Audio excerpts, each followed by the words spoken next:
ನಮಸ್ಕಾರ ಸ್ನೇಹಿತರೆ, ನೋಡಿ ಇವತ್ತು ಬಂದಿರುವಂಥ ಜಾಗ 2 ಎಕರೆ. ಈ ರೋಡ್ಗೆ ಈಸ್ಟ್ ಫೇಸು ತುಂಬ ಚೆನ್ನಾಗಿದೆ. ರೋಡ್ಗೊಂದು 200 ಅಡಿ ಇದೆ. ವಿಲೇಜ್ ನಿಯರೇ. ಮಣ್ಣು ಮಂತ್ರು ತುಂಬ ಚೆನ್ನಾಗಿದೆ. ಕುಂಕುಮ ಇದ್ದಂಗಿದೆ ನೋಡಿ. ಒಂದು ಬೋರ್ವೆಲ್ ಬರುತ್ತೆ, 2 ಬೋರ್ವೆಲ್ ಇದೆ.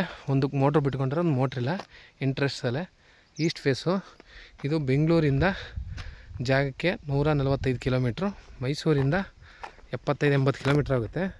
ವಿಲೇಜ್ ನಿಯರೇ ನೋಡಿ. ಇದೇ ವಿಲೇಜು, ಮನೆಗಳಿರೋದೇ ವಿಲೇಜು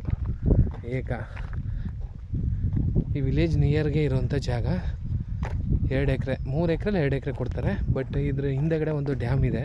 ಇವಾಗ ನೀರು ಬಂದಿದೆ, ಒಳ್ಳೆ ನೀರು ಬರುತ್ತೆ. ಈ ಕಡೆ ಎಲ್ಲ ಊರು ಕರೆಂಟ್ ಇದೆ. ಫಾರ್ಮ್ ಹೌಸ್ ಮಾಡ್ಕೊಳ್ಳೋರಿಗೆ ತುಂಬ ಚೆನ್ನಾಗಿದೆ. 3 ಎಕರೆಲಿ 1 ಎಕರೆ ಅವ್ರು ಇಟ್ಕೋತಾರೆ. ನಿಮ್ಗೆ ಕೊಡುವಂಥದ್ದು 2 ಎಕರೆ ಜಾಗ. ಮಾತ್ರ ತುಂಬ ಬ್ಯೂಟಿಫುಲ್ಲಾಗಿದೆ. ಫಾರ್ಮ್ ಹೌಸ್ ಮಾಡ್ಕೊಂಡು ಇಟ್ಕೋಬೋದು ನೋಡಿ.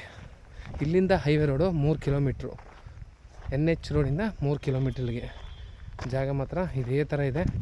ಕೊಂಬು ಹಾಕಿದ್ದಾರೆ. ಒಂದು ಸ್ವಲ್ಪ ಈ ಕಡೆ ಅವ್ರು ಇಟ್ಕೋತಾರೆ. ಎಲ್ಲೂ ಬರುತ್ತೆ, ಈ ರಿಬ್ಬನ್ ನೇರಕ್ಕೆ ಕೆನಲ್ ಹೋಗೈತೆ ಸ್ವಲ್ಪ. ಇಲ್ಲಿ ಈ ನೇರಕ್ಕೆ ಬರುತ್ತೆ ನೋಡಿ. ದೇವ ಮೂಲೆಯೂ ಬರೋದೈತೆ, ಕುಬೇರ ಮೂಲೆ ಬರುತ್ತೆ. ವಾಸ್ತುಗಿದೆ. ವಾಸ್ತು ಪ್ರಕಾರ ತುಂಬ ಚೆನ್ನಾಗಿದೆ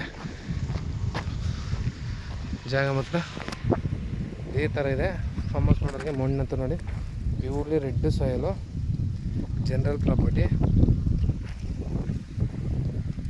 ನೋಡಿ. ವಿಲೇಜ್ ಪಕ್ಕಕ್ಕೆ ಇದೆ. East face. ಅಕ್ಕಪಕ್ಕ ಎಲ್ಲ ಫಾರ್ಮ್ ಹೌಸ್ ಕಡೆ ನೋಡಿ. ಅಲ್ಲೇ ಪಕ್ಕದಲ್ಲೇ college, Morarji college, school, boarding school, Eklavya ಎಲ್ಲ ಇದೆ. ಒಳ್ಳೆ ವಾತಾವರಣ, ಒಳ್ಳೆ ಹಿಂದೆಗಡೆ ಎಲ್ಲ ಹಿಲ್ ವ್ಯೂ ತುಂಬ ಚೆನ್ನಾಗಿದೆ ನೋಡಿ. ವ್ಯೂ ಅಂತೂ ತುಂಬ ಚೆನ್ನಾಗಿದೆ. ಇವರು 45 ಲಕ್ಷ ಹೇಳ್ತಾರೆ ಎಕರೆಗೆ. ಸ್ಲೈಟ್ಲಿ ನೆಗೋಷಿಯಬಲ್ ಇದೆ ಕೂತ್ಕೊಂಡ್ರೆ.